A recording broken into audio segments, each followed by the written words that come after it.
A thug is fuming, cursing out a delivery driver who is taking way too long to show up. Seriously, an hour for Chinese food? That's not a delivery. That's a hostage situation. He goes on a rant about how the whole world is falling apart because nobody does their job right anymore. Politicians, corporations, you name it, they're all failing. If everyone just did their part properly, the world would be a utopia, right? A man can dream. He turns to his man, looking for a little validation, but the vibe in the room is about to change. He insists that he, at least, is a professional who takes his work seriously. He then mocks his boss, pointing out that his lack of professionalism is exactly why he's currently meeting his demise. The boss struggles, muffled and panicked, but our guy warns him to stay still. One wrong move and it's game over. He sighs, annoyed that his target won't stop squirming, especially since he's under strict orders to beat him to a pulp before finishing the job. Just as the chaos peaks, the delivery arrives. The timing is so bad it's almost impressive. The delivery guy finally shows up right in the middle of a beatdown. But wait, who exactly is this guy standing at the door? The thugs are confused. Where are their backup guards, and how did a simple delivery boy just waltz right in? A mysterious figure stares from behind a dark visor, ready to strike. The tension is thick enough to cut with a knife. The delivery has arrived, and the tension is reaching a boiling point. Ryder arrives in the dead of night, concealing a hidden weapon inside his delivery box. The tension is palpable as he prepares to make his move. The thugs watch, completely baffled by what this delivery guy is actually planning to do. The delivery driver calmly assesses the situation, counting the 10 thugs and adding a night surcharge to the invoice. This guy is literally billing them for their own funeral. The thugs lose their minds, screaming at the intruder to explain why he's crashing their party. It's not just a delivery anymore. It's about to be an all-out brawl. He drops the bombshell. He only gets paid if he manages to beat every single one of them up. He offers a polite, no hard feelings before the violence starts. The thugs aren't buying the professional courtesy for a second. They charge him with everything they've got. A single, lightning-fast kick shatters the target into pieces. The sheer force of the impact leaves no room for mercy. A brutal, skull-crushing headbutt sends shockwaves through the air. The enemy doesn't stand a chance against this devastating impact. A desperate thug lunges with a lethal blade, aiming to end the fight in one savage strike. But his target remains perfectly still, ready to turn the tables. The blades strike with lethal intent as a desperate struggle for survival begins. One wrong move means certain death. A devastating strike lands with bone-shattering force. The impact echoes as his opponent is sent flying. A deafening, bone-shattering impact rips through the darkness. The overwhelming force leaves absolutely nowhere to hide. A bone-crushing impact lands with devastating force. The target is sent flying as raw, explosive power shatters the silence. With a single, blinding flash, he obliterates his enemies before they even know what hit them. The battlefield is silenced in a heartbeat. The tension hits a breaking point as a cold, sharp dismissal shuts the conversation down instantly. There's no room for negotiation when they've got bigger fish to fry. He checks his watch, he's got a schedule to keep and no time for small talk. He tells them to stop wasting his time and just come at him all at once. The thugs scream in agony as they realize they've picked the wrong delivery boy to mess with. They are completely baffled by his sheer strength. What kind of monster is this guy? It defies all logic. The man is a one-man wrecking crew, desperate and broken. They demand to know who sent him and offer him a massive payout to walk away. They try to bribe him with triple the money, thinking everyone has a price. He pauses, considering the offer for a split second. He shuts them down cold. Taking a bribe would be a violation of company policy. Talk about a dedicated employee. With a grunt of effort, he tosses his opponents aside like trash. The carnage continues as he clears the room with terrifying efficiency. He surveys the wreckage with a calm, analytical gaze. The masked vigilante delivers a brutal final blow and gives a cold, mocking thumbs up to his defeated prey. Absolute dominance. He snaps a photo of the mess for proof. Gotta get that delivery confirmation. The last survivor is left trembling, barely able to breathe. He lets out a deep, satisfied breath, feeling good about his performance. The hostage is furious, yelling at him for taking so long and demanding to be untied immediately. He's still yelling, completely unaware that he's not the one in charge here. Our hero shrugs. Rescuing the client wasn't part of the job description. The hostage panics as the delivery driver starts to walk away, leaving him tied up in the dark. The scene ends with the hostage still bound and desperate, left behind in the ruins of the fight. Meet Lee Sang, the most dangerous delivery driver in the business. For the right price, he'll handle anything, especially if it involves a little bit of violence. The app pings with a new, potentially lucrative offer. A new order rolls in. It's time to decide whether to accept or decline the chaos. The knuckles tighten, stained with the fresh blood of a brutal conquest. The countdown to destruction has officially begun. He eyes the payment, 50,000 won for a job well done. The silence of the school rooftop hides a brewing storm. Something sinister is about to unfold under the bright blue sky. The school hallway goes quiet as the mysterious blonde delinquent makes his entrance. He strides through the corridor, radiating an aura of pure, unbothered defiance. Lee Sang, just 18 and already a legend in the underground. He scans the screen, looking for his next big payday. He's obsessed with real estate prices, scrolling through listings of luxury towers he'll probably never afford. He shakes his head in disbelief. The housing market is absolutely rigged against the working man. A notification pops up. A deposit of 1.28 million won. Between the gas money and the meager pay, he's barely scraping by. He laments that even if he works his entire life, he'll never get ahead in this economy. The orders have been lackluster lately, and it's starting to show. A cold, piercing glare cuts through the silence. This predator has finally set his sights on a target. He mutters under his breath, wondering when a pile of cash is going to finally drop from the sky. He's clearly frustrated with his financial situation. He tries to flirt, but it comes off more like a threat. He's worried about her health, in a very twisted, aggressive way. Watching him deliver a sweet line after knocking someone around is peak comedy. This guy is a total trip. Her crimson eyes lock onto her target with a chilling, predatory glare. The silence is broken only by the dangerous tension radiating from her every move. She's had enough of his attitude and tells him to quit the staring contest. He reminds her that she used to be untouchable, but now she's just another broke person in over her head. He twists the knife, bringing up her father's death and her massive debts. He doesn't think he's asking for much, considering her situation. He makes his move, demanding that she become his woman as if it's a business transaction. He waves money in her face, thinking it solves everything. The audacity of this guy is off the charts. Suddenly, the tone shifts. He demands an apology. The guy is shocked, wondering who this fucker thinks he is. The onlookers recognize the name instantly. Lee Sang. Panic spreads like wildfire. They warn the newcomer that even the seniors know better than to provoke Lee Sang. He refuses to apologize, still playing the tough guy. He asks if Lee Sang is the girl's boyfriend, trying to bait him into a fight. Lee Sang doesn't care about the relationship. He just wants the disrespect to stop. He tells the guy to look down, effectively asserting his dominance. The guy threatens to gouge his eyes out, completely unaware of his own impending doom.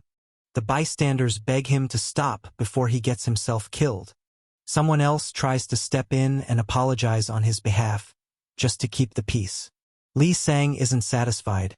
He wants the disrespect to be addressed properly. The shadows deepen and her crimson gaze burns with a chilling, hidden intensity. Something dangerous is about to snap. He offers his services. He'll beat up anyone for the right price. He even offers a special discount to sweeten the deal for those in need. Alone in the silent corridor, she drops to her knees as the crushing weight of a secret message shatters her world. Everything is about to change.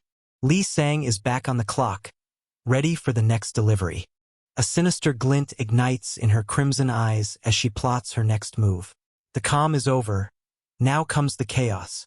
The morning school rush is in full swing as students flood the gates. Beneath the tranquil surface, a new day of tension begins. 6:03 a.m., the grind never stops for a delivery driver. He's annoyed that he can't catch a decent call, especially after yesterday's lucky break. He lets out a frustrated groan. Making a living is just one long, painful uphill battle. The city lights begin to flicker as the sun sets on a world full of hidden dangers. Beneath this golden glow, the stage is set for a storm about to break. With a gaze colder than the sunset, he stares down his opponent with absolute indifference.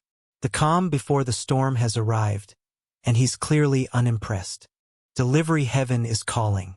A massive order comes in, 10 million won, plus room for negotiation. He checks the destination. This is going to be a big one. A chilling realization takes hold as his eyes widen in pure, unadulterated shock. Something has gone horribly wrong. He knows exactly what he's walking into, and it isn't just a simple drop-off. Under the shroud of night, a lone figure stands before the towering monolith of power. The stage is set for a confrontation that will change everything. The building is so tall he can't even see the top from the ground. He's always been curious about what the high life looks like from the inside. With a sharp tug, he pulls back the fabric to reveal the truth hidden underneath. The tension is palpable as he prepares to strike. The helmet slides on, sealing his fate for the carnage to come. The countdown to chaos starts now. The gloves are pulled tight, signaling that it's finally time to get to work. The calm before the storm is over. The hunt begins now. He's feeling genuinely motivated for the first time in a long while. It's showtime. He steps into the lion's den without a hint of fear. The address is confirmed, 8001. Why would anyone in such a high-end penthouse be harboring so much resentment?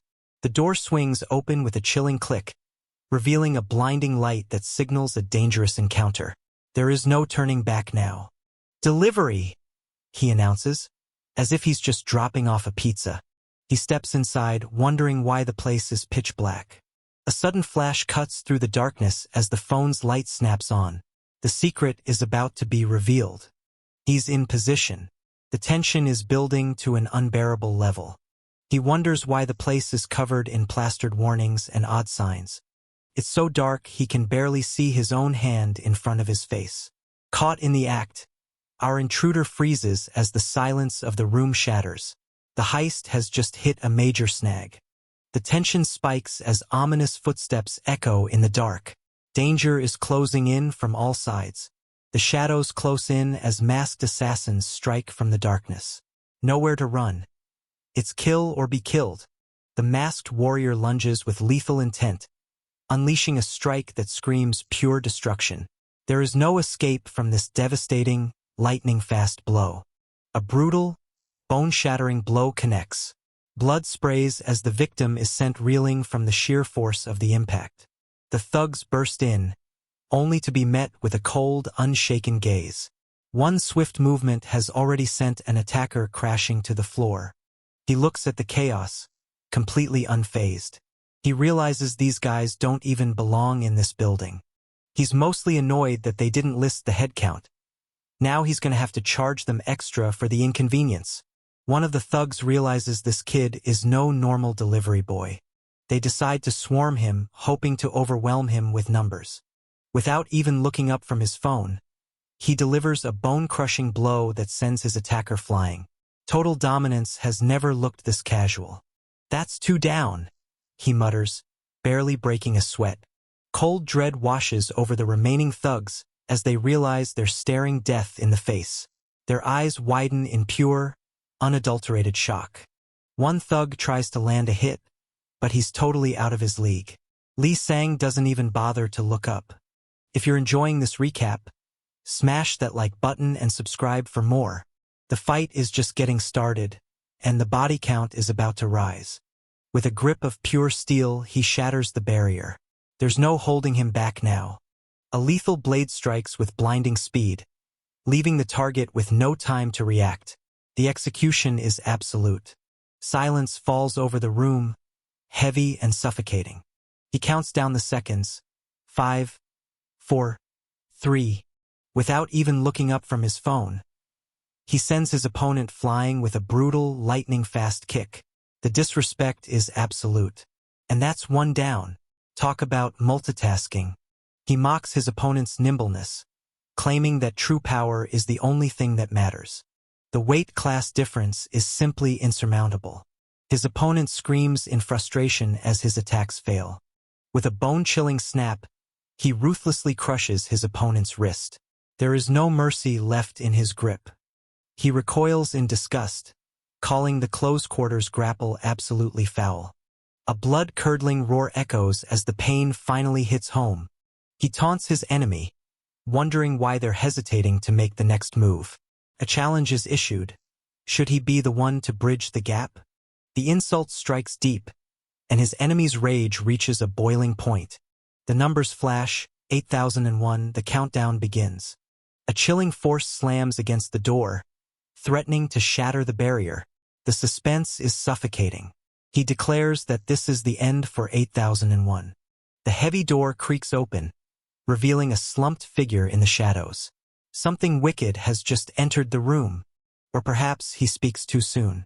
The mystery deepens as a new challenger steps out from the gloom. A lethal blow looms just inches from his face. Terror freezes him as the fist comes crashing down. He stammers, caught completely off guard by the sudden appearance. Confusion sets in. Why is he coming out of that specific place? The answer is simple, and it's about to change everything. A digital receipt flashes on screen. The payment is processed, the delivery is complete, and the order is finalized. He acknowledges the difficulty of the situation, especially with hitmen actively hunting him down. He notes that he managed to subdue them all without a single scratch, and more importantly, without a single casualty. His potential value is suddenly clear to everyone in the room. His eyes widen in disbelief at the sudden offer. Her gaze turns cold as blood-red eyes lock onto the target. The wounds are fresh, but her resolve is deadlier than ever. She makes the offer clear: join forces and work together. He explains his current predicament. His personal safety is hanging by a thread. She demands to formally hire his immense strength for her own ends. He laughs, asking what on earth she's talking about with this crazy business proposition.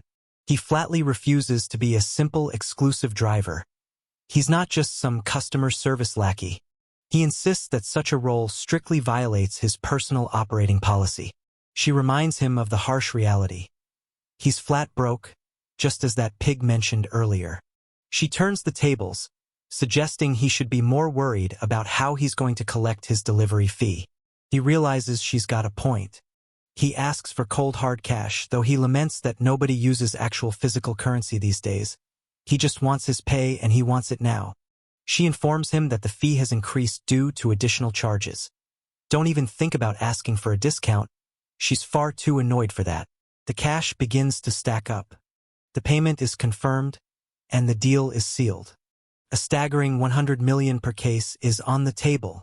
She brushes off his concerns about policy. They both have needs, and money is the universal language. As the numbers fly, she asks if their mutual interests aren't finally aligning. The loot is finally in his hands, but the true cost of this heavy payout is only just beginning. Pure terror takes hold as cold sweat beads on their skin. The unthinkable has finally happened. He notices a change in her. Her eyes have finally softened just a little bit. Everything is about to be decided right here. He asks her one final time to make a choice. Will she finally agree to work with him? Or will she turn it all down? The city sleeps in a deceptive, eerie silence. Shadows lengthen as the calm before the storm takes hold. A bank notification confirms a successful cash withdrawal. The city sleeps, but the tension is thick enough to cut with a knife. A lone bike sits waiting in the shadows of a quiet bank entrance. Is it a setup or a target? The account balance flickers on the screen. The amount is verified. The passbook reflects the massive transaction.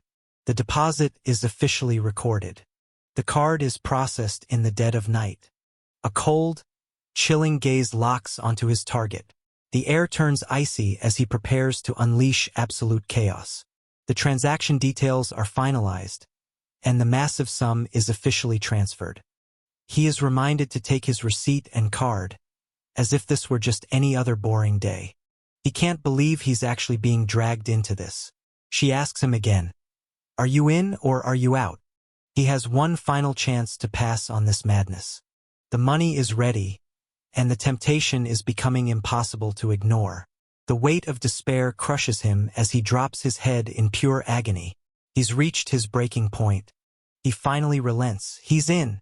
The tension spikes as he grips his gear, ready to unleash chaos. There's no turning back now. The hunt is officially on.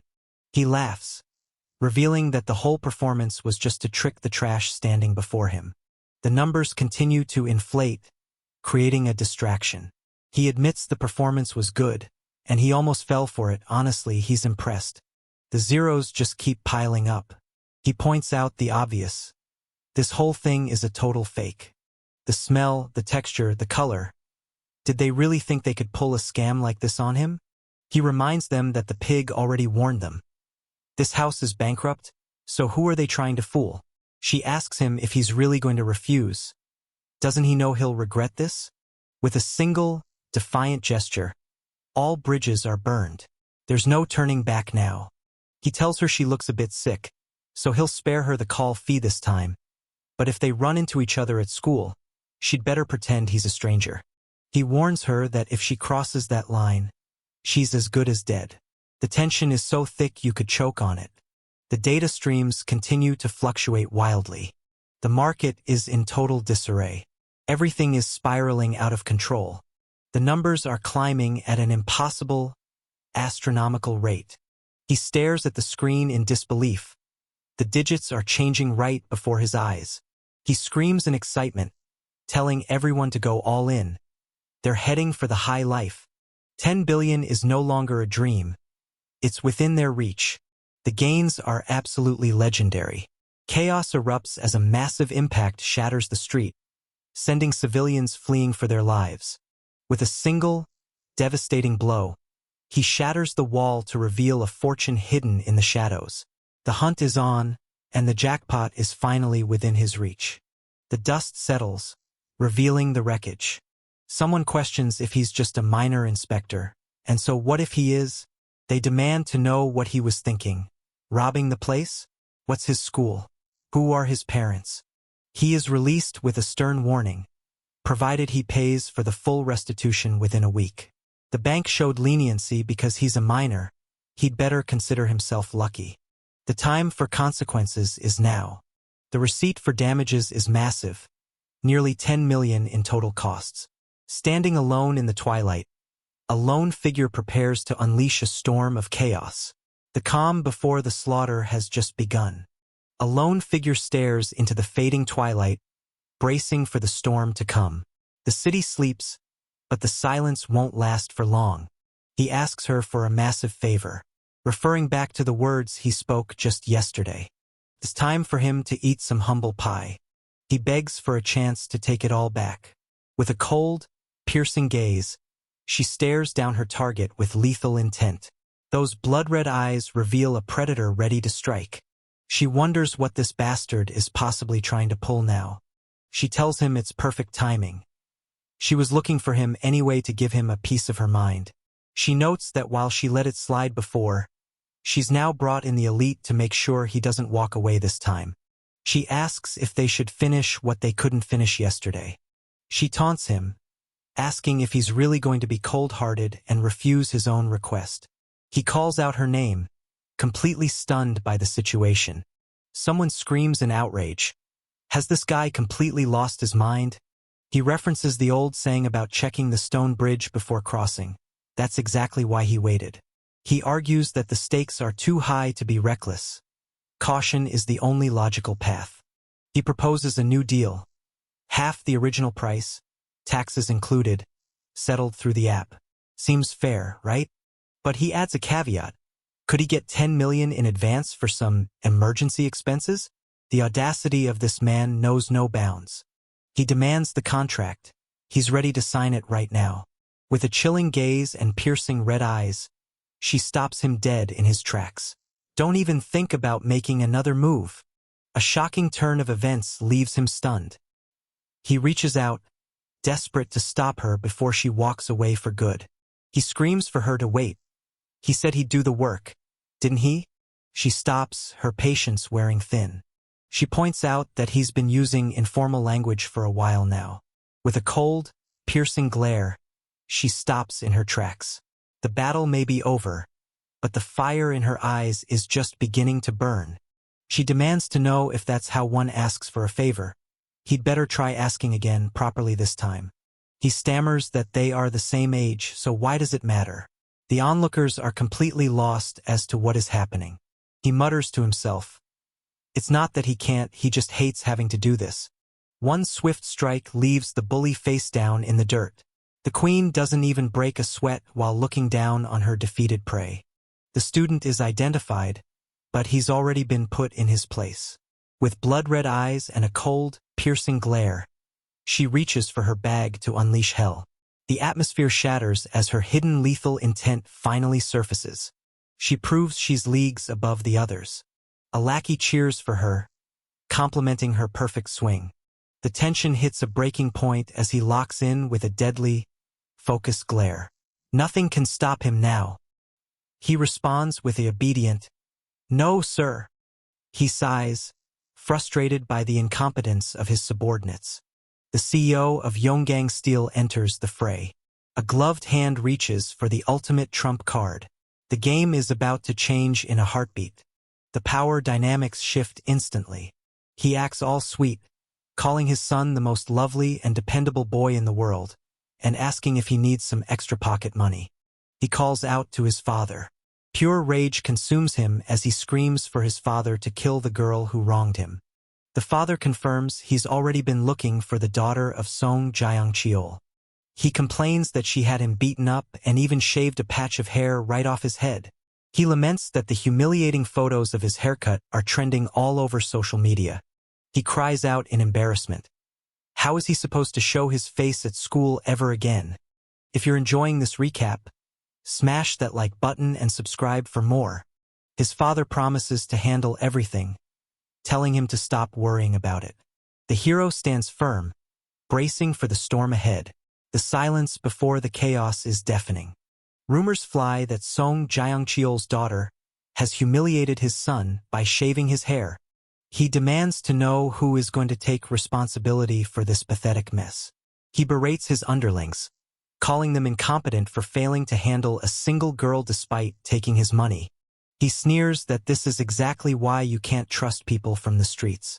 A grunt of pure pain escapes as a brutal blow lands. A high-speed strike sends a golf ball straight into the victim's face. That's one way to get a hole-in-one. The scene shifts as the pressure keeps mounting. The driver admits that golf is actually much harder than he anticipated. Bae Min-jun, the delivery driver, enters the fray. The boss steps onto the green, flanked by his elite entourage. Business is about to get lethal. With a sharp click, the briefcase pops open to reveal a life-changing fortune. The stakes have just hit an all-time high. The boss promises a massive incentive if the job is finished perfectly. The deal is laid out in cold, hard cash. The negotiations reach a fever pitch. Min-jun scoffs at the outdated, old-fashioned ordering method. Honestly, who uses that system in this day and age? The boss explains that Delivery Heaven is the network all the drivers use, acting as if it's common knowledge. Min-jun insults the company, wondering if they're all idiots for struggling to catch one girl. The manager snaps, warning the punk to watch his mouth. The tension in the room is thick enough to choke on. Min-jun tells them not to touch him, his patience wearing thin. Min-jun mocks the manager's leadership, suggesting the team's stupidity stems from the top. The manager admits their incompetence and hands the entire operation over to Min-jun. He demands that the target be taken care of immediately. The screen displays the target's profile.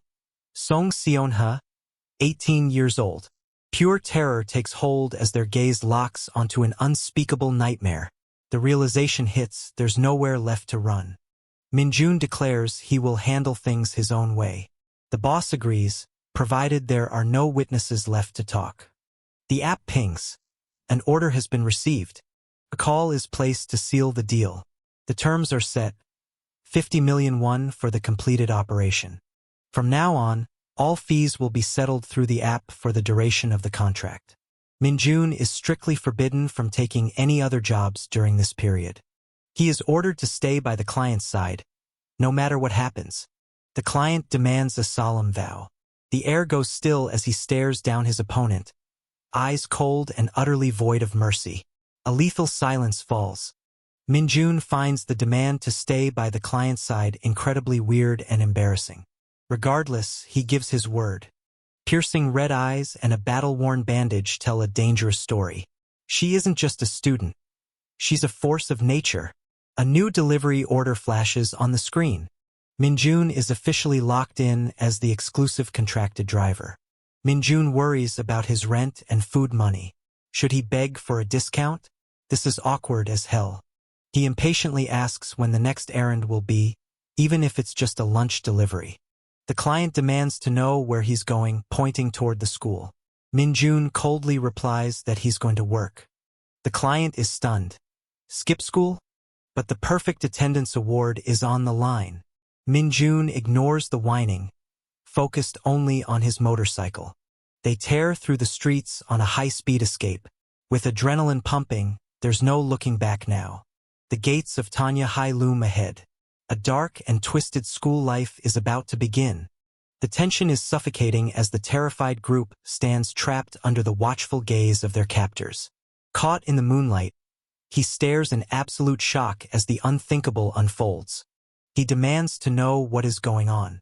He asks why the others are so scared, claiming he only spoke to them nicely. He's confused by their reaction. He didn't even force them to do anything. He mocks them for acting like pigs being dragged to a slaughterhouse. He tells everyone to relax, though nobody actually believes him. He orders them to take something off. He threatens to use force if they don't cooperate immediately. Another delivery notification sounds. He identifies his target, Song Jiangsu from Tanjio High. He mocks the target for ordering a delivery at 9 a.m., calling him a pig.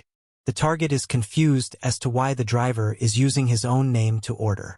A lightning-fast strike sends the enemy flying with bone-crushing impact. No one can withstand such overwhelming speed. The target tries to defend himself, but it's already too late. He collapses, begging for mercy. The heavy footsteps echo, signaling a terrifying arrival. The boss asks if the job was done exactly as ordered.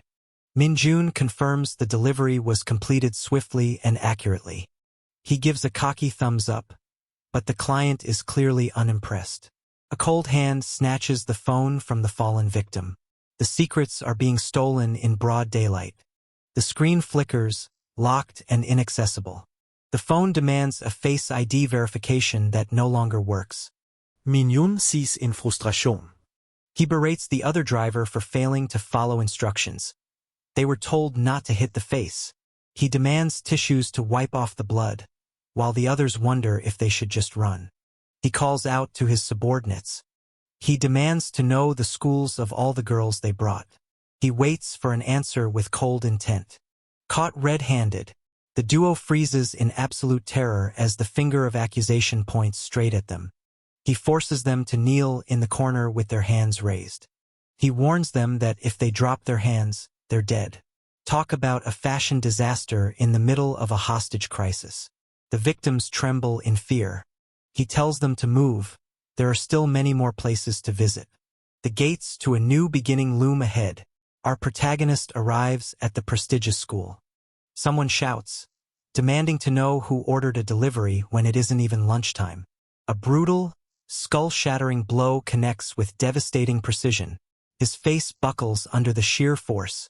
The target is identified as the pimp from Gujang High. The delivery is marked as complete. The pressure mounts as they corner their next target, leaving him absolutely terrified. The victim screams in agony. He whimpers, completely broken by the assault. He screams for the teachers, begging for someone to save them from the crazy bastards. Another heavy blow lands. Minjun sarcastically thanks the teachers, claiming they were just playing games. Another target, the shepherd, is taken down. The mad dog from Jindu High joins the pile of defeated students. The target lies broken in the shadows. Minjun doesn't even blink as he surveys the wreckage.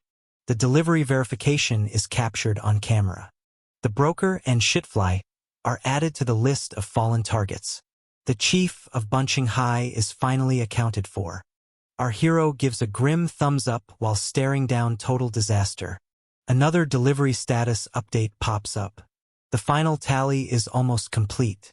The mystery deepens as a hand reaches into the bag. The suspense is reaching a breaking point.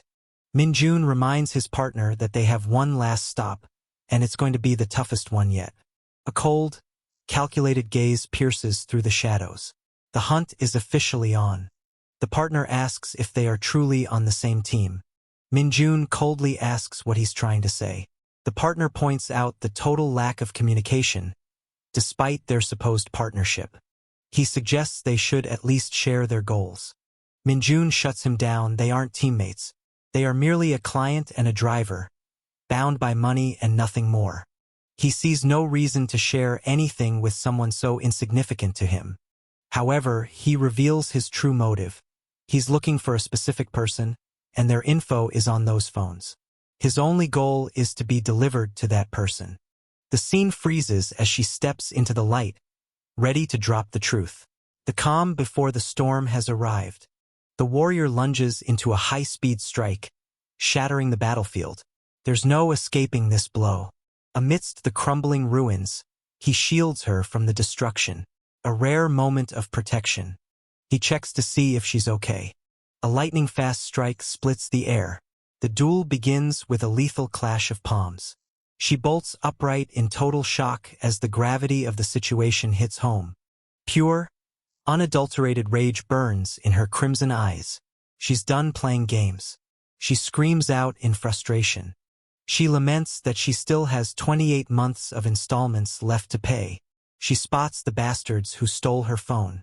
She berates Minjun for failing to handle such a simple task. She questions his reputation as a master driver. Does he even want to get paid? Minjun apologizes, claiming he's a bit rusty after being away from this area for so long. He tells her to wait in the car. With a sharp metallic screech, the door lock is violently forced open. The warehouse doors fly open, revealing a mysterious figure in a blinding light. He promises to finish the delivery and send the targets over shortly. One final impact leaves the screen shattered into a web of broken dreams. All the evidence has been destroyed. The situation couldn't possibly get any worse. And just to make matters worse, the Godu delivery company information is revealed. He realizes he's gotten tangled up with the wrong crowd. Lee Sang warns him to be careful. That place is far from ordinary. He calls out to the old man at Godu Express. He demands payment for his damaged motorcycle, or else there will be blood. The Godu Express logo looms over the scene. He scans through his options, looking for a way out. He makes his decision. He notes that it's been quite a while. He decides to use this guy today. He rants about his custom-made motorcycle. It was one of a kind and he only had it for 2 months. He's even going to charge them for his emotional suffering. With a lethal swing of his scythe, he shatters the defenses.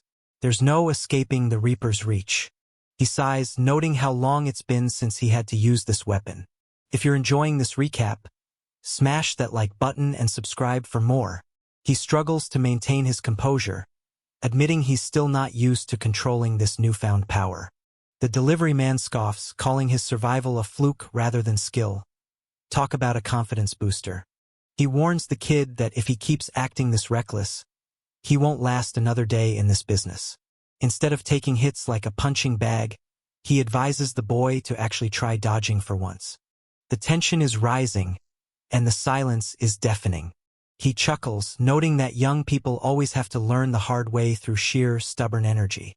He's seen too many hot-headed youths end up 6 feet under because they couldn't learn to temper their bloodlust.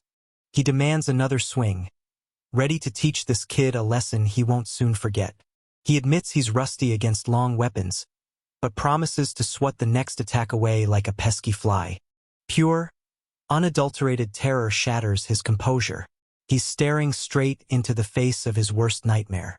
Recklessness is a one-way ticket to the graveyard, and he's not shy about saying it. He sneers, labeling the kid a brat who thinks he's invincible. A devastating punch launches with unstoppable force. The air shatters as he unleashes a strike aimed to kill. A single, crushing blow tears through the air with unstoppable force. He's not just fighting. He's obliterating everything in his path. The older fighter stops, a curious look crossing his face. Total shock freezes him in his tracks as he stares into the face of pure terror. The reality of the situation hits him like a freight train. The kid finally starts to get the hang of it, his eyes narrowing with a newfound focus. He's finally figured out the rhythm of the fight. He challenges the kid to try something new, promising to deflect and shatter anything he throws next. Pure terror freezes his soul as he stares into the face of absolute destruction. His world is literally crumbling right before his eyes. The old man cracks a smile, impressed by the resilience. He looks at the kid and sees his own younger, dumber self, all pride and broken bones. Reflecting on his past, he wonders how he ever survived his own youth alive. The battle rages on, and the stakes couldn't be higher. He barks an order, demanding the kid come over and give him a hand with the heavy lifting. He acts like it's a casual office errand, completely ignoring the fact that they're currently in a death match. The kid snaps, fuming that he's the customer and deserves a refund for this absolute insanity. The man asks if he's ever worked a day in his life, and the kid awkwardly admits he's been living in the lap of luxury. He rolls his eyes, lamenting how parents these days spoil their kids into total helplessness. The reality of warehouse labor sets in, and the kid gulps. He definitely wasn't signed up for manual labor. He screams out a name, the sound cutting through the chaos. The action is reaching a fever pitch, and there's no turning back now. He reminds the kid he's on the clock and needs to drop the ego. Professionalism is the only thing keeping them alive. He tells the kid to fall back, realizing the current matchup is a death sentence for his bare fists. The kid snaps back. Fighting is his domain, and he doesn't need a backseat driver. He warns the man not to dare try to manage him. A lethal, spiked mace descends from above. With icy precision, he tracks the incoming death. With a thunderous crack, he smashes through the surface. Pure, unadulterated power obliterates everything in his path. A massive, spiked mace descends with lethal intent. The helmeted fighter narrowly dodges the crushing blow. The fighter unleashes a devastating swing, sending his spiked flail tearing through the air. There's no escaping the sheer force of this brutal strike. A sound of surprise escapes him. He's stunned to see his attacks being deflected so easily. The kid wasn't bluffing after all. He begrudgingly admits he likes the kid's attitude. But seriously, what are those fists made of? The kid screams at his opponent to stop stalling and keep the attacks coming without breaking the flow. The old man mocks the kid's lack of skill, and the kid snaps back, daring him to do it himself if he's so great. He issues a final ultimatum. Mess up the rhythm one more time, and you're fired on the spot. He grumbles about the lack of grit in the youth today. Back in his day, they worked until they dropped. The delivery service continues, even in the middle of a war zone. A brutal, high-speed strike splits the air as boxes fly in every direction. The ambush is on, and there's nowhere to hide from this devastating blow. With a single, thunderous strike, the mystery fighter shatters their opponent's defenses into dust. No one is safe when that fist connects. Absolute shock flashes across his eyes as reality shatters. He's staring straight into a nightmare. With a ruthless swing, he impales the package with lethal precision. No delivery is safe from this brutal strike. With one brutal strike, he shatters the wooden weapon into splinters. The masked fighter dominates the battlefield without even breaking a sweat. The fight shows no signs of slowing down anytime soon.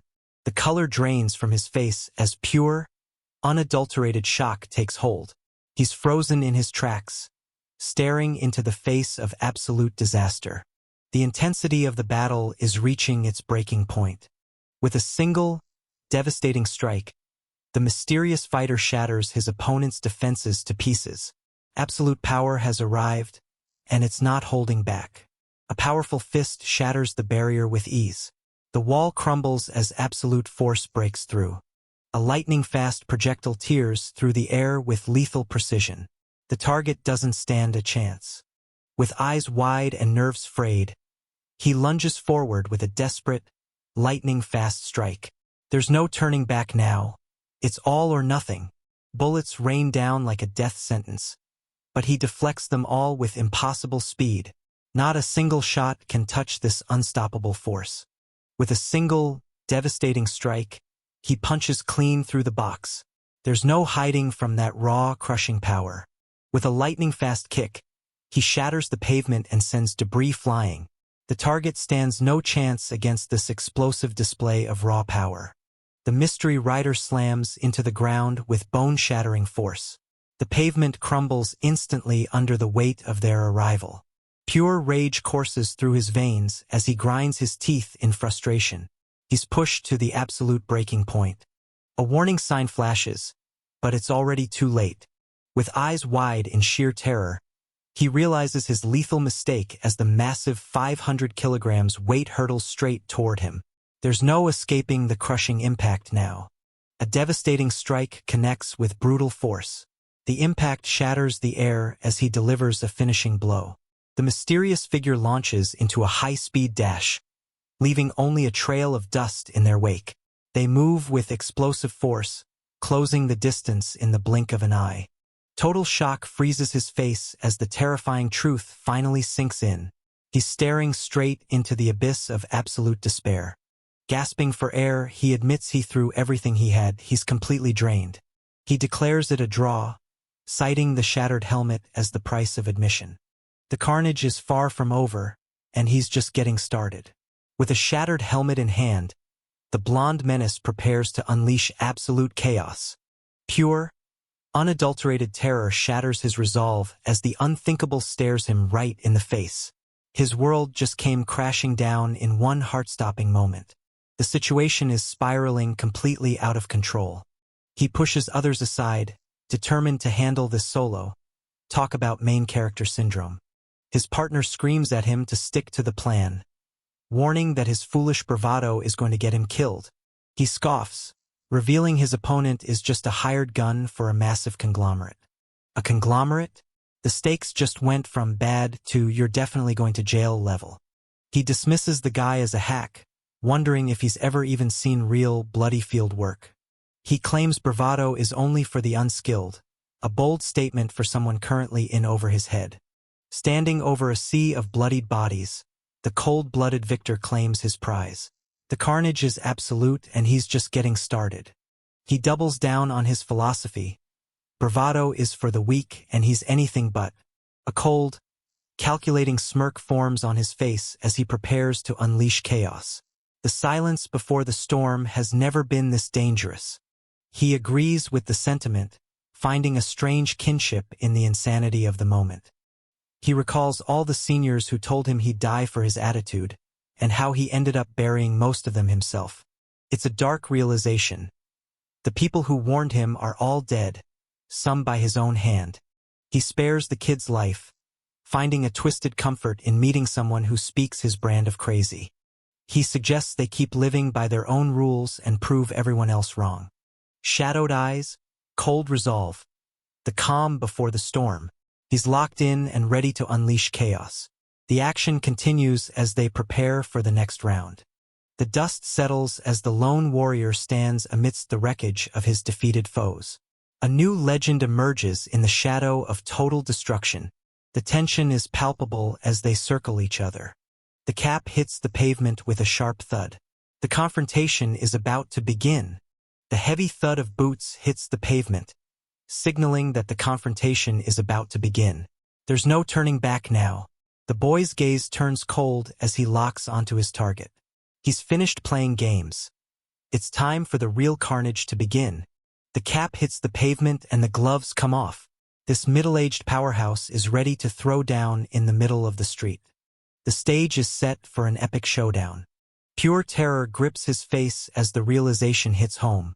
He's staring straight into the abyss of his own demise.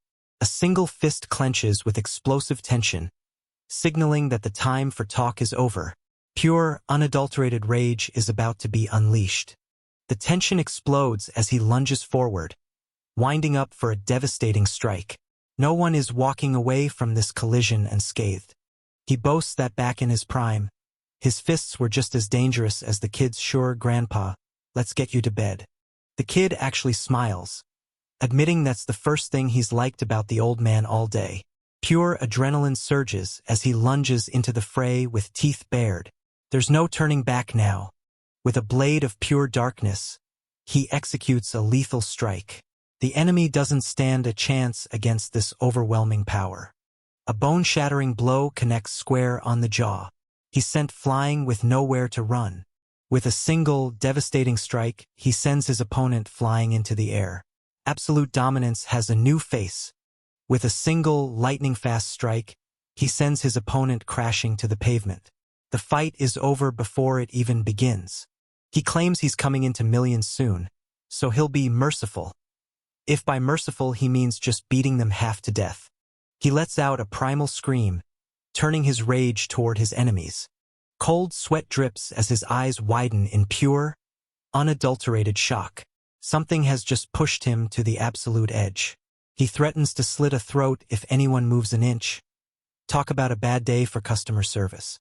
A cold blade presses against the skin, and the tension reaches a breaking point. One wrong move could mean the end. He's frantic, demanding his phone before things get truly ugly. A lethal blade flashes into view, cutting through the silence. The tension peaks as steel meets skin. A grunt of pain escapes as the situation turns violent. He screams out as he's struck, the fight taking a dark turn. The struggle intensifies as he fights to break free. He mocks them, asking if they really thought he'd come into this job without a backup plan for self-defense. He's confident that, in a fair fight, he'd wipe the floor with these punks any day of the week. He prepares to finish the job once and for all. With a cold, ruthless stomp, he crushes his opponent into the dirt. Total dominance has been established. He's honestly impressed by the kid's fighting level, wondering why he isn't out there just beating people up for a living. With a heavy heart and a mysterious past, she turns her back on everything she once knew. A lone figure walks into the unknown, leaving her old life behind forever. They step over the wreckage of shattered lives and broken screens. The path ahead is paved with total destruction. The aftermath of the fight is even more chaotic than the start. He notes that these mishaps are part of the job, and they really shouldn't be playing the blame game right now. He sets the record straight. His job is to fight, not to play bodyguard for packages. Pay up, or deal with the consequences. A tense alliance is forged as their hands lock in a cold, silent pact. The game has officially begun. The tension spikes as she reaches out, forcing a connection that changes everything. A simple touch sparks an undeniable, high-stakes moment between them. She asks if he's okay, her voice laced with genuine concern. With a cold, dead stare, he reaches out to claim his prize. There's no escaping that iron grip. He tells her he's fine while calling her an idiot for worrying. He's clearly not used to people caring about his well-being. She flips out, asking if his hands are made of diamond. If he gets hurt, the contract is done, and she's not paying for a broken delivery boy. She gives him a final warning. Act like an amateur one more time, and he's out on the street. The old man finds the bickering between the two youth surprisingly entertaining. He tells her not to be too hard on the kid. He's got more potential than she gives him credit for. He thanks the student for reigniting his passion for the job. He's ready to live a life he won't be ashamed of. He offers his wisdom and experience, knowing that brute force alone won't get them through what's coming next. He asks for a hand up, his body still numb from the brutal encounter. The kid complains about his busted bike, and the old man calmly tells him to walk. He really does have an answer for everything. He warns them that they're walking straight into their own deaths. It's not an insult, just a fact. Their names are now at the top of the priority delivery hit list. Priority delivery? The kid has no idea what he's just signed up for. Things are moving faster than anyone anticipated, and the original plan is already obsolete. The kid is losing his mind. What is this priority delivery? And why is everyone acting like this is normal? The old man explains the system. It's a free-for-all where the first driver to complete the order gets the massive payout. Being on the priority list isn't a reward. It's a target on their backs. If you're enjoying this recap, smash that like button and subscribe for more. Every driver in the city is now hunting them 24/7. The situation escalates instantly as he spits out an insult, his temper hitting the boiling point. A chilling grin spreads across his face, signaling that someone is about to have a very bad day. The trap is set, and he's ready to strike. He can't believe his luck. The enemies are coming to them, and he's actually getting paid for the pleasure of smashing their faces in. He genuinely thanks his boss for the golden opportunity. His partner bursts into manic laughter, praising his idol's insanity and begging to be his official partner in crime for the next round of carnage. The response is immediate and cold. Keep dreaming, buddy. He shuts down the partnership idea flat, demanding his associates stop clinging to him like a lost puppy after ruining his workflow.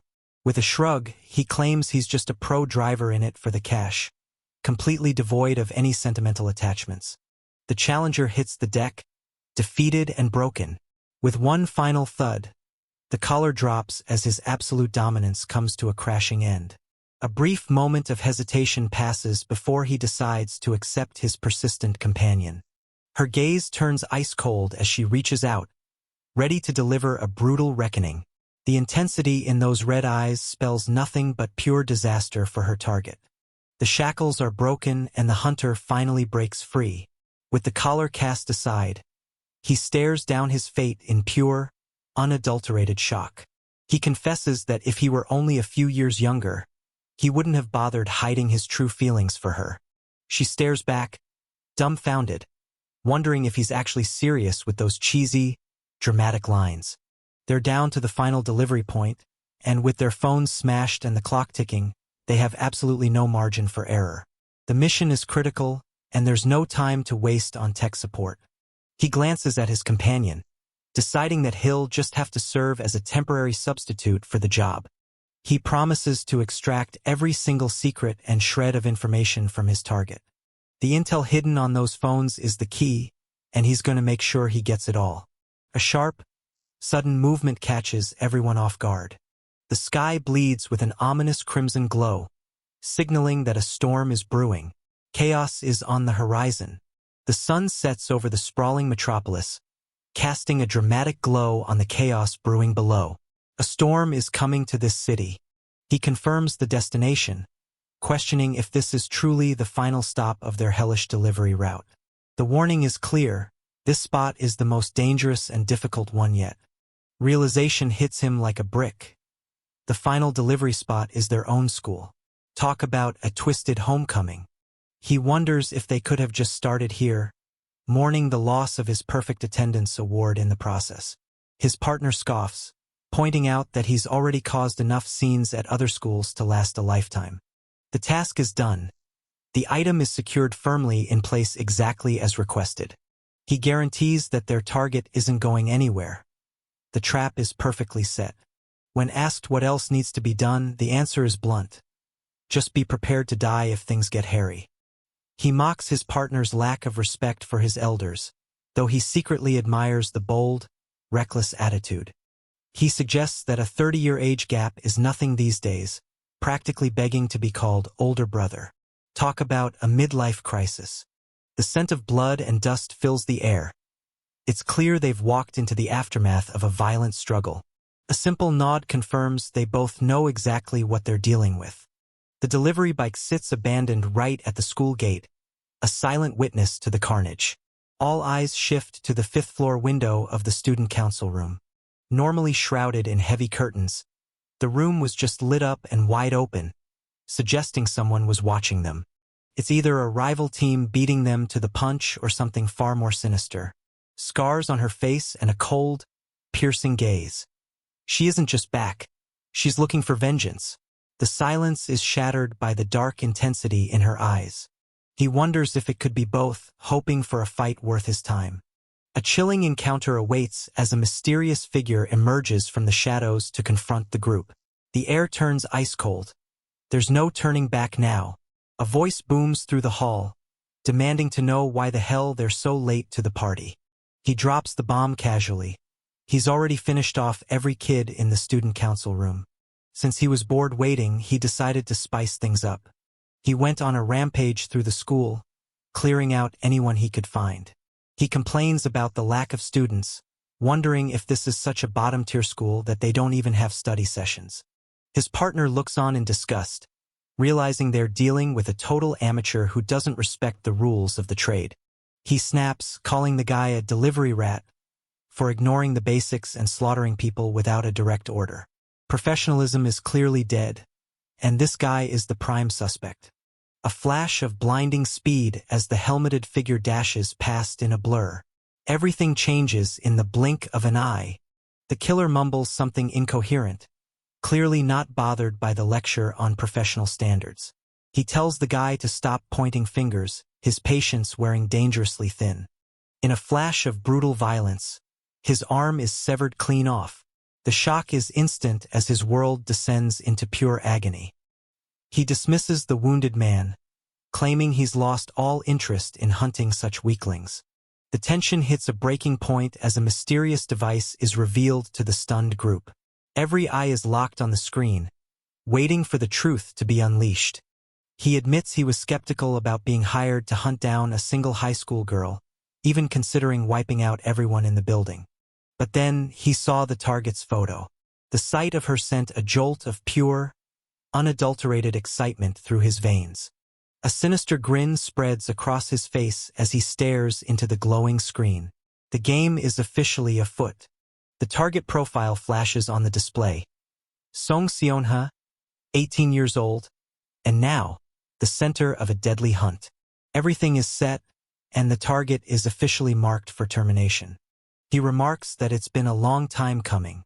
The atmosphere is heavy with anticipation for the final act. With an icy gaze and absolute confidence, he stands ready to dominate the scene. The storm is coming, and he's the one holding the thunder. The target lies shredded and motionless, surrounded by a lethal circle of assassins. Their cold, calculated strike has left nothing but a blood-soaked floor. He demands they handle the cleanup with a bit of elegance for once. Bound and trapped, they won't let a little hostage situation kill their vibe. The adrenaline is rising as they face the heat with a chilling, fearless grin. He laughs at the ridiculous setup, mocking the questionable taste of the entire operation. A gloved hand slams onto the metal with bone-crushing force. The lock is about to give way. He confirms the plan. Deliver the goods, get his hand fixed at the hospital, and get paid. Simple, right? It's a front, of course. Use his name at the hospital and they'll handle the rest. He issues a final, stern warning. Don't try anything funny, because that tracking collar is always watching. He's already been paid, so he's not about to risk his neck now. He tells his boss to relax and leave it to the professional. The trap is set. With their targets bound and helpless in the truck, the nightmare begins. The tension is mounting, and the silence is deafening. A gloved hand reveals the ultimate prize. The key to everything is finally in his grasp. Since his bike is totaled, he's given a new set of wheels to continue the job. He can't hide his excitement at the upgrade. He is absolutely thrilled with the new motorcycle, promising his boss he'll work for him until the day he dies. Talk about being easily bought. It's the very bike Bae Min-jun was riding earlier. He swiped it with ease during their little hug earlier. A hand moves in total silence, sliding a hidden key from a pocket. The stealthy heist is officially underway. The job is done for the day, and they've earned a moment of rest. Our hero is absolutely done with this nonsense. One look says it all. He's not impressed. He rants about how ugly the stolen bike is, already planning to flip it for cash to buy something with actual style. He really has no sense of sentimentality. Does he? The hustle never stops, even when complaining about a free bike. He claims he's too exhausted to give anyone a ride, telling them to just head home alone. The sudden rejection leaves the other person confused and stunned. Since he's heading to the same place, he argues it only makes sense to ride together. The logic is sound, but his exhaustion is very, very real. He loses it, screaming at the audacity of the suggestion. Why on earth would she be coming to his place? She reminds him of the disaster at her house yesterday. She's not about to stay anywhere that dangerous. Plus, being on the priority list means she's a target 24/7. He calls the whole thing total nonsense, citing their contract terms. She shuts him down, reminding him of the golden rule. They stick together, no matter what happens. He definitely hasn't forgotten the contract, he just really wants some personal space. She tells him to stop complaining and start the engine if he understands the situation. A lightning-fast strike lands with brutal precision. No one escapes that devastating blow. He questions if she truly understands what this living situation actually implies. A woman moving in with a man who lives alone. It's a recipe for disaster. He asks if she's really 100% sure about him, wondering if she knows what she's getting into. He admits he's not even sure if he can trust himself. She gives the final command, just do it. She tells him to go ahead and do whatever he wants. If it helps them complete the deliveries, she's willing to let him do whatever he wants to her. Talk about escalating the tension. A cold, piercing gaze locks onto the target. Something dangerous is about to go down. He snaps, cursing under his breath at the impossible situation. He tells her that creepy types like her aren't his style at all. Nice try, but not quite. He warns her that he's only got one pillow and one blanket, so she's on her own for comfort. A heavy, calculated grip locks into place. The tension spikes as he readies for the strike. He adds that he doesn't even have a bidet, just in case she had high expectations for his humble abode. Dressed in a prison jumpsuit, he hits the streets on a high-speed getaway. The clock is ticking and there's no looking back. The engine roars, signaling that they're officially on the move. Every second counts, and they're burning rubber to make it happen. With a nonchalant shrug, he lounges before a wall held together by nothing but pure chaos and duct tape. Nothing phases this guy as he scrolls his phone in the eye of the disaster. The battery is dying, and so is his patience for this job. He groans, complaining that his stomach is turning from all the stress. He reflects on how hard money is to earn, yet how incredibly easy it is to throw it all away. Sometimes the paycheck just isn't worth the headache. With a bandaged cheek and a gaze that cuts like glass, she sits in cold, calculating silence. The storm is brewing, and she's ready to strike. He's genuinely shocked she actually showed up at his place. Is she really that crazy? She told him to do whatever he wanted, and now he's questioning his own sanity for agreeing. The offer still stands, but the weight of it is starting to sink in. He wonders if he's walked into a trap involving some kind of Yander obsession. He definitely picked the wrong person to shelter. The regret is hitting him hard, but it's too late to back out now. A cold shiver runs down his spine as realization hits. His eyes widen in pure, unadulterated shock. Those piercing crimson eyes lock onto you with a gaze that cuts straight to the soul. There's no escaping the intensity of this moment. A soft sound escapes her lips, breaking the heavy silence. The tension is thick enough to cut with a knife as she sits in quiet anticipation. What secrets are hidden in this frozen moment of stillness? He panics, telling her to get a grip. Whatever she's thinking, that's definitely not what this is. Time seems to freeze as they stare each other down. He breaks the silence by announcing his preference for seasoned fried chicken. Way to kill the mood, buddy. She reveals she's never actually had delivery chicken before, though she's clearly curious about the experience. He's stunned. How does anyone live their life without ever having delivery chicken? The tension spikes as a finger slides across the screen. What secret is about to be revealed? She explains that her housekeeper was a fantastic cook, so she never really needed to order out. Her father was strictly against delivery food, insisting on home-cooked meals every single day. She actually enjoyed it, but it sounds like a very sheltered life. The highlight of her day was always having dinner with her father, no matter how busy he was. But then, everything changed. There was one night her father couldn't make it home, and she was left entirely on her own for the first time. To make matters worse, the housekeeper had an emergency, leaving her with no dinner at all. She had seen delivery tteokbokki on TV and decided to give it a shot. That day, 2 years ago, was the singular moment she finally decided to break the rules. She ordered the food all by herself, a small act of rebellion in a controlled life. The doorbell rings. The food has finally arrived. A spark of excitement lights up her face. She rushes to the door, eager to claim her long-awaited meal. The transaction is handled, and the food is finally in their possession. It's a small, mundane moment, but it speaks volumes about her past. The delivery has arrived, but behind that helmet lies a chilling, hidden agenda. Nothing is as simple as a late-night food drop. The mark of destiny is revealed, signaling that the true game has finally begun.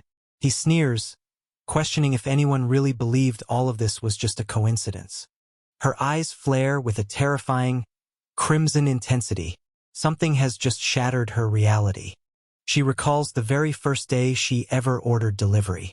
It was the exact same day her father was found murdered. Talk about a traumatic takeaway. The silence is deafening as a mysterious shadow looms over the brutalized corpse.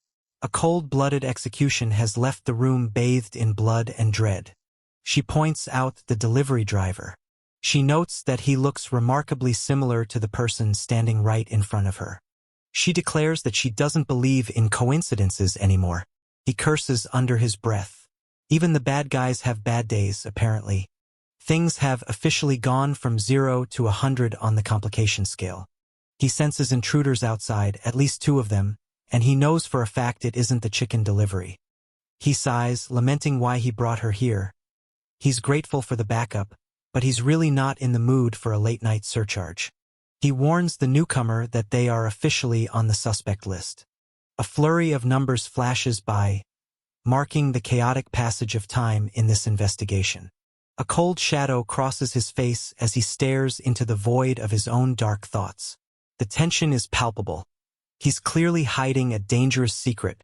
He warns the others that he won't let any of them off the hook either. He groans in frustration, feeling like he went out of his way for nothing.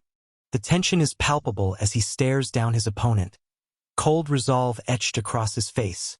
He's not backing down. The real fight begins now. The door swings open to reveal a shocking surprise. The tension spikes as the unexpected arrival catches everyone off guard.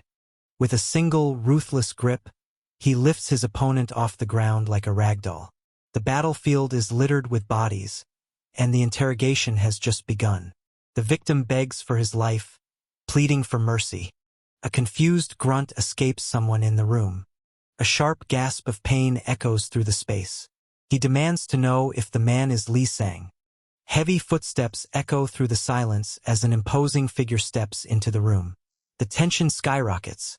Someone dangerous has arrived. Under the moonlit sky, a mysterious hand reaches out to bridge the gap. Will he take the offer or walk away?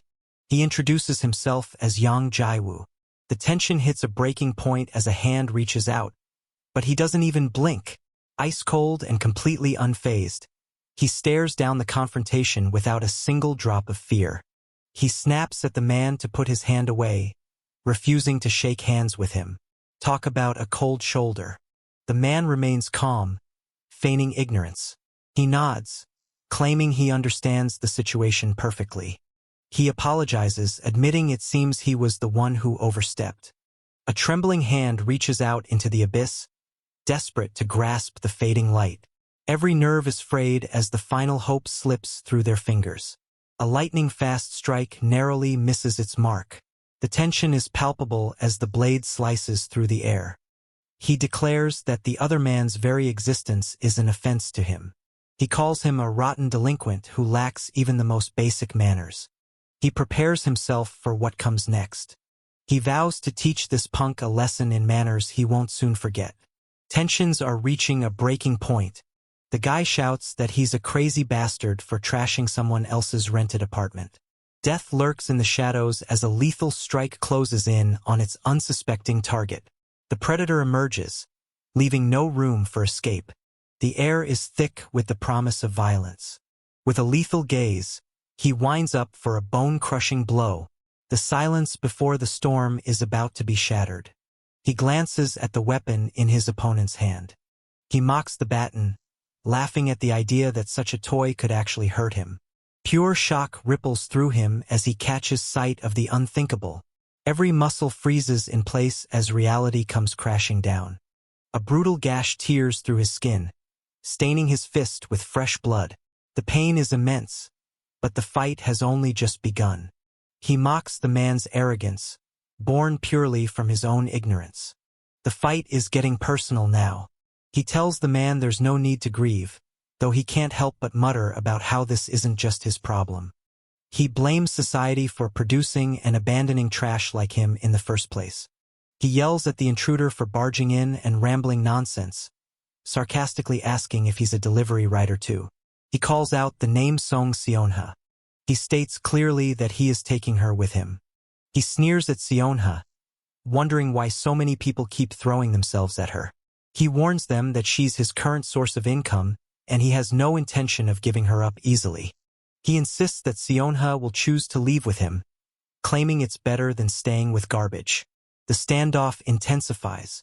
The air crackles with pure hostility as the two adversaries lock eyes in a deadly standoff. The tension is explosive, and one wrong move could trigger a bloodbath. The tension hits a breaking point as two rivals lock eyes under the midnight sky. A brutal showdown is about to unfold. The atmosphere is suffocating. She demands to know what he is doing, reminding him she told him not to come to her apartment. She cries out for her brother. With a brutal show of strength, he catches the blade mid-swing. The standoff begins right here, right now. He yells at her for associating with a low-life thug, complaining that her brother has been worried sick. She tries to calm him, insisting that despite his looks, he isn't a bad person and she had planned to introduce them. She introduces Yang Jaiwoo, a prosecutor who has looked after her since they were children. He flatly refuses the introduction, threatening to smash the prosecutor to pieces and send him running. Talk about a hostile first meeting. He tells his brother to keep his voice down. He asks if he should take his brother's outburst as a direct insult to his judgment. His brother stammers, apologizing and claiming he was only worried for her safety. He replies that this is perfect. Then, he invites everyone inside, noting they have a lot to discuss. The air turns ice cold as a shocking revelation stops him dead in his tracks. His eyes lock onto the truth, and there's no turning back now. The plot thickens. The golden, crispy treasure has finally arrived to satisfy the ultimate craving. It's time to feast on this masterpiece of crunch. He offers everyone a drink to go with the chicken. He tells him to get that food out of his sight. It's making him sick. He warns him not to even think about touching that chicken. He explains that despite the incident today, they accomplished their goal and now know exactly where to go. They are heading to Songcheongdong, the absolute worst entertainment district in South Korea. They need to hunt down the person known as the Queen. He scoffs at the name Queen, noting that even saying it out loud is embarrassing. He suggests they need a code name for the mission. He officially dubs the mission Operation Chicken Delivery. He interrupts, skeptical about the information coming from Bae Minjun. He dismisses the concern, claiming that Guy has been a compulsive liar for years. He clicks his tongue, calling the response pathetic. He demands to know what the problem is. He asks if they honestly think he would move without doing the most basic verification first. He boasts that separating truth from lies is their specialty, telling them to get out while they still can. He yells at the guy for eating the chicken after saying he wouldn't, and demands to know why he should leave his own house. He loses his cool, screaming at the intruder to get out and take his little sister with him. He reveals the high number of delivery riders who came looking for them since the priority delivery began. He notes that he knew they wouldn't know, but explains that all those riders were arrested before they could ever reach them. He turns to the punk, asking if he has any idea how dangerous his situation truly is. He points out that 99% of people on the priority list are taken out within 2 days. He adds that the remaining 1% usually flee the country or beg for police protection, making the man's calm demeanor while eating chicken absolutely absurd. He warns that even more dangerous people are coming after him from here on out. He claims not to care what happens to a nobody, but questions what happens when a situation arises that he can't handle. He asks if he truly believes he's capable of protecting Seonha. He replies that the answer is obvious. He states simply that he doesn't lose. He adds that if he were to lose, he wouldn't get paid, and that's just not an option.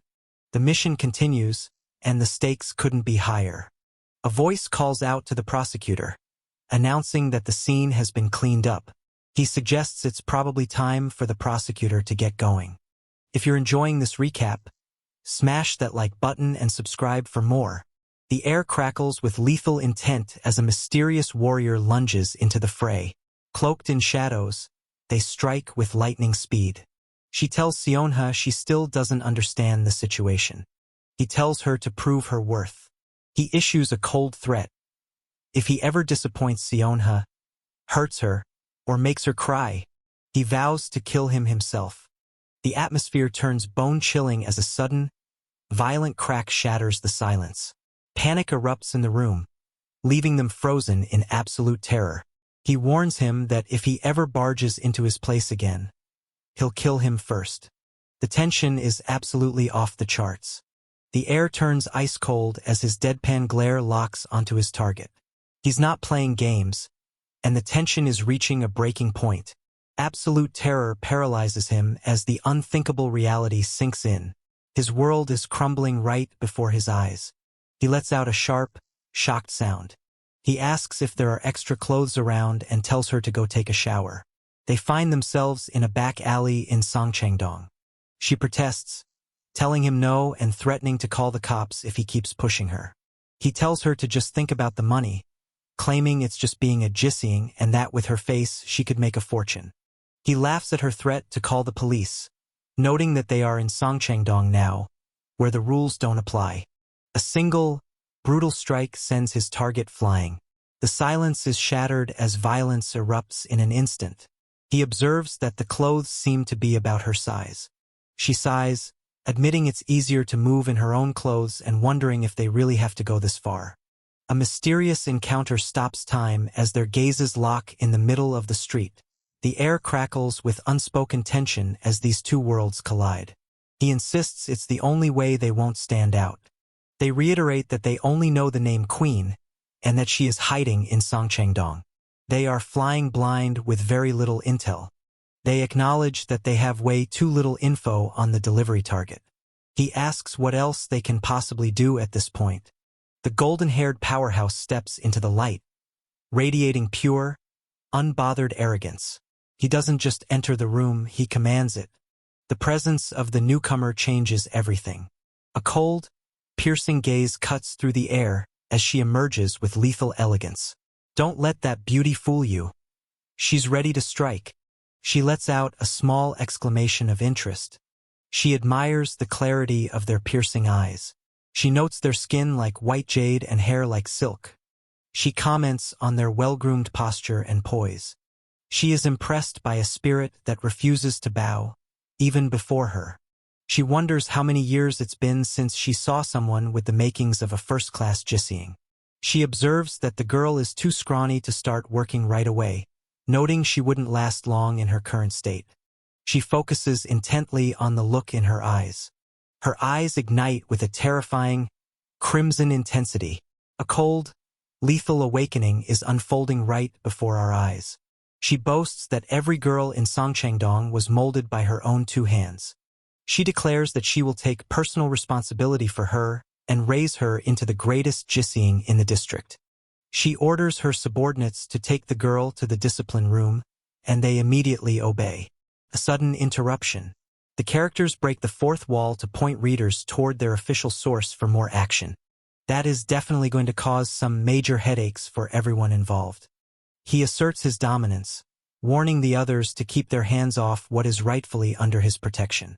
Sheer, unadulterated fury burns in those eyes. A lethal explosion of rage is about to be unleashed. The sheer power radiating from him is absolutely terrifying. The situation is spiraling out of control faster than a runaway train. Don't miss out on the full story. Head over to the official site for every single chapter. A single, bone-shattering kick obliterates the ground. The pure force of the impact leaves his opponent nowhere to hide.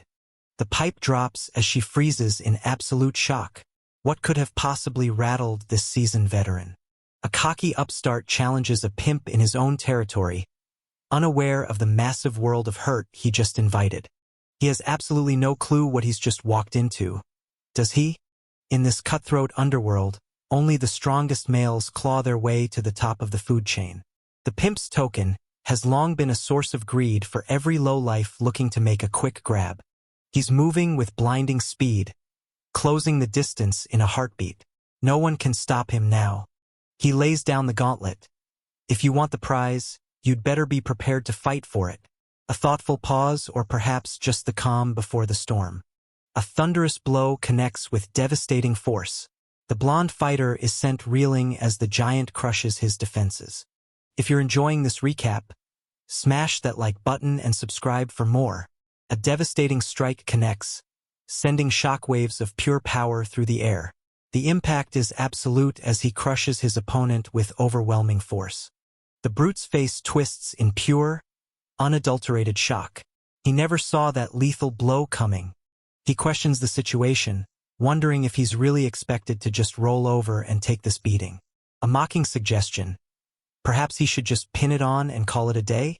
Her eyes widen in absolute shock as the reality of the situation hits home. The silence is deafening, but the terror in her expression screams louder. The plot thickens, and so does the number of ads we have to mention. He sneers at the newcomers, clearly unimpressed by their presence in his domain. He realizes they've been compromised, wondering if he's now forced to take down the old lady as well. With a chilling laugh, he dismisses their motives. He couldn't care less what they are hunting for. Welcome to Songchengdong, the biggest underworld hub in the country, where violence is currency and asking questions gets you buried. The stolen token has sparked a firestorm of trouble that no one can walk away from now. A tense silence fills the air as those weathered hands land with a heavy, ominous thud. The master has made their move. Our hero is completely blindsided, left staring in utter confusion as his world turns upside down. What on earth could have just happened? Confusion turns to outrage as he demands to know why the heck everyone is starting to strip. A cold reminder of the grim fate awaiting a Jising who has lost her patron. He offers a desperate plea for them to just leave him alone, but his request falls on deaf ears. A sharp call-out stops the action in its tracks. He demands to know the location of the elusive queen. Could the person standing right in front of him be the one he's searching for all along? The master's gaze pierces through the silence, radiating an aura of absolute authority. Don't look away, or you might just lose your head. He claims to understand exactly why they've ventured into this dangerous territory. He delivers the bad news. The answers they seek won't be found with him.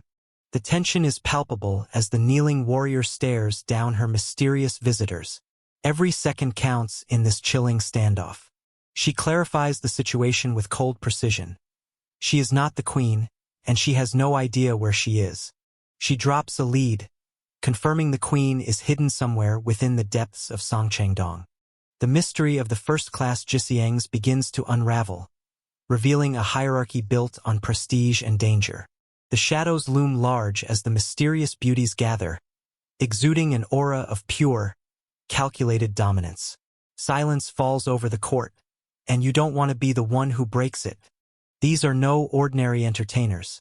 They are flawless, exceptional, and dangerous. Among the elite, one name stands above the rest: the Queen. Under the glow of a haunting moon, a mysterious figure commands the silent, frozen crowd. The tension is thick enough to cut, and all eyes are locked on the master of the stage. The Queen is the ultimate object of envy, jealousy, and reverence for every Jisiang in the city. He warns of the deadly consequences. These women and their protectors are not to be trifled with. A mysterious number, perhaps a countdown to someone's doom? The strategy is clear: They know exactly what needs to be done to survive. Until the big shots arrive, they have a simple order. Go around and smash everything in sight. They agree on the plan, mostly because they're hungry and want to get lunch as soon as possible. The scene shifts to the heart of the tavern, where the trouble is just getting started. A grunt of pain echoes as the chaos begins to erupt. 3 o'clock in the morning, the perfect time for a disaster. A flurry of flashes and high-tech gear.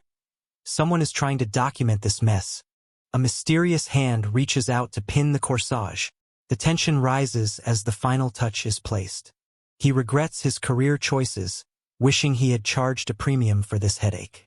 Need more content? You know exactly where to find the rest of this saga. They are all wondering the same thing.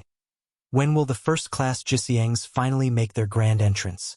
Maiwan, a second-class Jisiang, is furious at the punks causing a scene in her establishment. She knows exactly what's going on, even if she's playing dumb for now. A calculated investigation reveals the 10 most suspicious, money-laundering businesses in the district. Trapped and humiliated, she fights to hold back tears of pure rage. The breaking point is here. He offers them a chance to correct him if he's investigating the wrong path. He's a busy man, after all. She yells at the lunatics, completely bewildered by their audacity. She mocks their incompetence, certain that they have no hope of standing up to the queen. Caught red-handed and cornered, she stares down her accuser with fierce, defiant eyes. There's no backing down now as the tension hits a breaking point. A cryptic code flashes on the screen, signaling something is wrong. An incoming call from a first-class Jisiang. Time to answer or face the music. She frantically denies the accusations, terrified of the consequences. The tension is rising, but the link to the official chapter remains the same. A summons has been issued that cannot be ignored. They are being ordered to the VIP room, and they better move fast. With a sharp flick of the wrist, the blade snaps open, signaling that it's time for business. The game has officially changed. He demands to know where the VVIP room is located. He wonders if they can just have a simple, honest conversation without the throat-grabbing. Another chapter link because the chaos never truly ends. They descend into the VVIP room, a place where the real secrets are kept. The food smells delicious, but the atmosphere is anything but appetizing. Flattery flows like wine, but everyone knows it's just a mask for something darker. They discuss the futility of politics, wondering when the country will ever truly move forward. A cynical take on patriotism from men who only seem to care about their own power. Zhou Sangdiok, a man whose ambition is as large as his ego.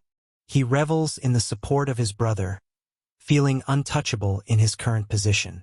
Kim Myongju, the vice minister, looking for his own slice of the pie. The chief prosecutor brings up their sacred pact, a reminder that they are all in this together.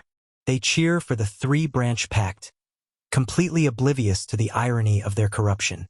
Huang Jiwei, a first-class Jisiang, tells the gentleman to pose for the camera. It's time for a group photo, because nothing says professional like a selfie with your co-conspirators. Smile for the camera, guys. Your downfall is being documented in high definition. A chilling promise: if one of them goes down, they all go down. She commands her girls to keep the party moving.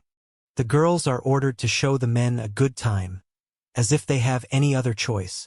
He calls out to Huang Jiwei, wondering where his requested companion has gone. He's feeling lonely and wants his specific Jisiang to brighten up his night. A momentary delay. Every second spent waiting is a second closer to a disaster.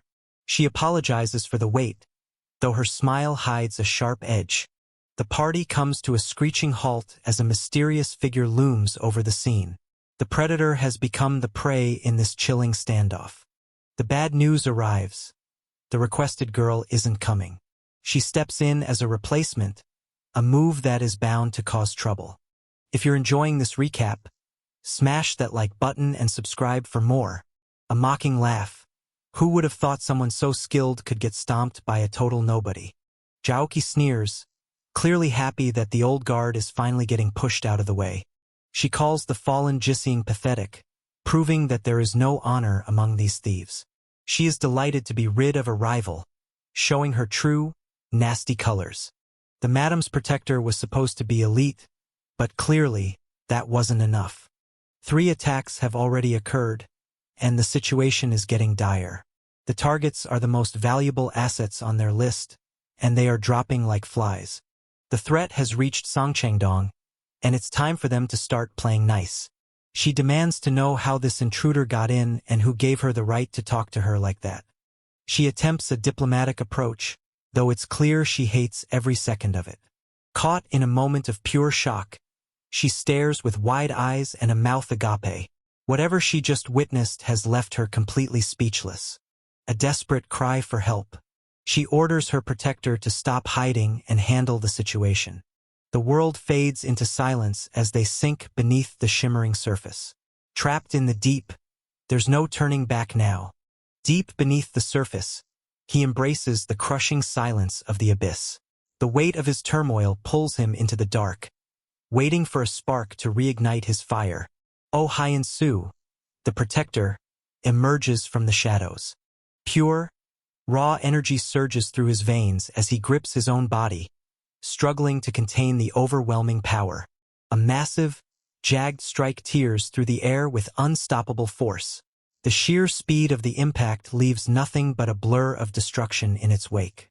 He lunges forward with lethal intent, shattering the air itself in a blur of motion. There is no escape from this lightning-fast strike. A curse escapes his lips as the pain finally registers. The tension is palpable as he emerges from the water, his gaze sharp and cold. Something big is about to go down. She snaps at him, demanding he stop complaining and get back to the fight.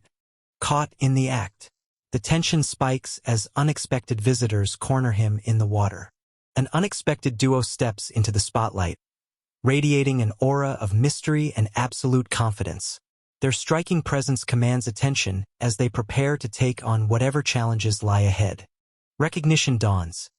It's Chong-Woo and her bodyguard. The scene is set for a massive confrontation. She tries to be polite, but there's a threat buried deep in her words. Get the hell out before things get messy. A classic, polite warning from the underworld. She questions their common sense, wondering why they can't just play along with her plan. In a blur of sudden movement, he sweeps her off her feet. The tension explodes as he pulls her into a desperate embrace. The silver-haired warrior unleashes a devastating, bone-shattering blow. Impact is inevitable as pure adrenaline takes over the battlefield. She continues to push her agenda, regardless of the violence swirling around them. The tension is palpable as they lock eyes, hiding secrets that could change everything. One look says more than 1,000 words in this deadly standoff.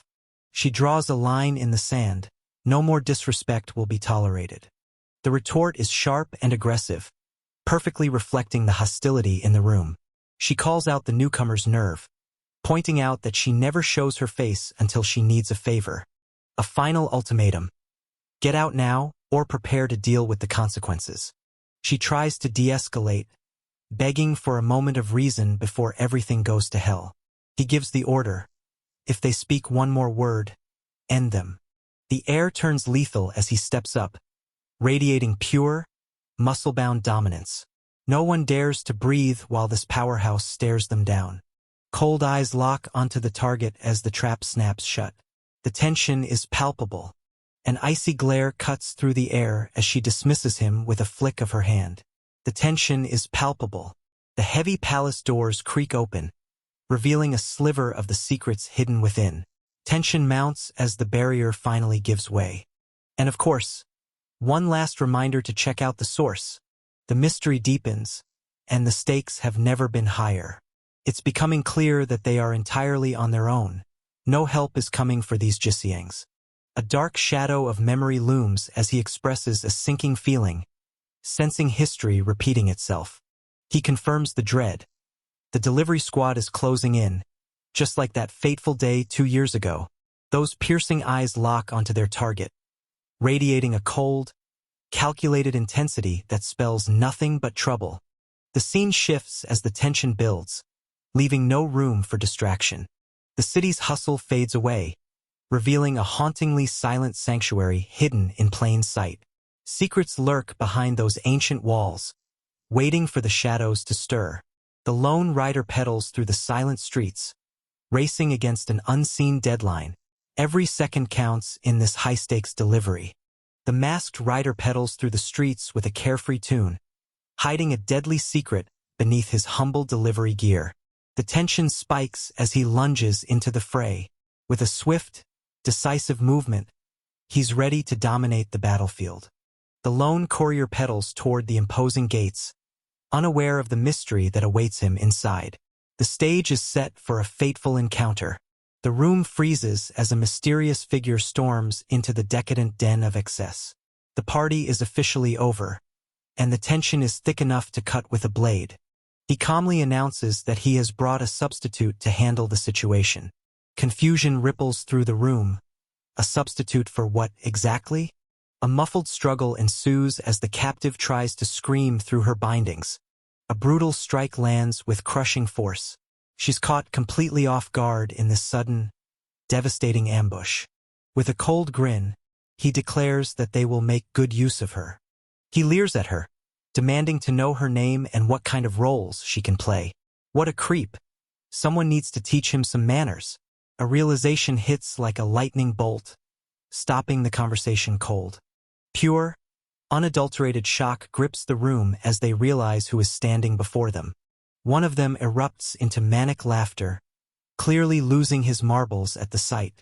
He shouts in glee, identifying her as the spitting image of Song Jiangqiul's daughter. He reminisces about seeing her at her father's funeral 2 years ago, commenting on how stunning she looked. He wonders aloud if she's even still alive, his lack of empathy truly showing his garbage personality. He decides she'll be a perfect replacement for the moment, showing his twisted priorities. He leans in, taunting her to play a sick game of pretend. This guy is officially the worst person in the series. Tension hangs in the air as a single, heart-wrenching tear escapes. Everything is about to change. She maintains her composure, claiming to be a humble maiden with a flair for poetry. She vows to compose a verse specifically for her captor. The villain chuckles, thinking he's getting a free show. He has absolutely no idea what's coming. She recites a chilling verse, speaking of crimson blooms sinking into the shadows beneath the wall. Her words weave a dark tale of a wandering guest lured into a deadly maze. She offers him a cup of wine to wash away his sorrows, her voice steady and ominous. She drops the final line. This night shall be his last, for the dawn will never rise for him. A brutal splash of water hits his face, catching him completely off guard. The confrontation turns cold as he's doused in an instant. He is left stunned, blinking in total confusion at the sudden assault. A lightning-fast strike sends his glasses flying. She delivers a cold, brutal reality check with a single, devastating blow. Their private moment is shattered by an unexpected intruder. Pure, unadulterated shock is written all over their faces. She asks if he finally understands the true meaning behind her poem. She delivers the verdict with lethal intent. He is going to get absolutely demolished. She prepares to deliver his final lesson, her gaze hardening into steel. With a sharp tug, the mysterious garment is pulled tight. The secret is finally within reach. She promises him that today, he will face his long-overdue punishment. A mysterious number is revealed, marking the final count of his sins. He tries to act tough, repeating her threat back to her as if it's a joke. Caught red-handed and trembling, the pathetic target cowers as his secrets are laid bare. The tension is suffocating as justice finally closes in. He lets out a nervous, pathetic chuckle, trying to save face. He goads her further, claiming he's looking forward to the violence. Talk about a death wish. A sudden noise stops her dead in her tracks. She whirls around, eyes wide with pure shock. She mocks him, asking if memorizing the preferences of clients isn't the most basic duty of a gypsying. Her words cut deeper than a blade, exposing his sheer incompetence. The air grows heavy with grief as she stands motionless before the altar. A silent vigil begins amidst the shadows of morning. Even the thugs can't help but gawk at the girl's presence. A chilling gaze meets the shadows as cold, crimson eyes lock onto their target. There is no escaping the intensity of this murderous intent. The heavy hitters have arrived, and they mean business. Cold, calculated, and ready for war. The suits are closing in. A chilling silence descends as she stands alone amidst the ghosts of a funeral hall. The stage is set for a confrontation she cannot escape. A somber funeral envelope lies in wait, marking the start of a tragic end. The silence is deafening as the countdown to heartbreak begins. Clothes hit the floor as the tension reaches a boiling point. Things are about to get heated. With a sharp tug, the belt slides free. Tension spikes as the final barrier is cast aside. Another cryptic number appears, echoing through the room. She declares that she has acquired all of their information. She stares them down, coldly remarking that she knew they were all irredeemable perverts from the very start. The sauna turns into a chaotic scene of pure, unhinged laughter. These men are losing their minds in a moment of absolute, sweaty hilarity. She stands ready, asking which one of these clowns wants to get their teeth kicked in first.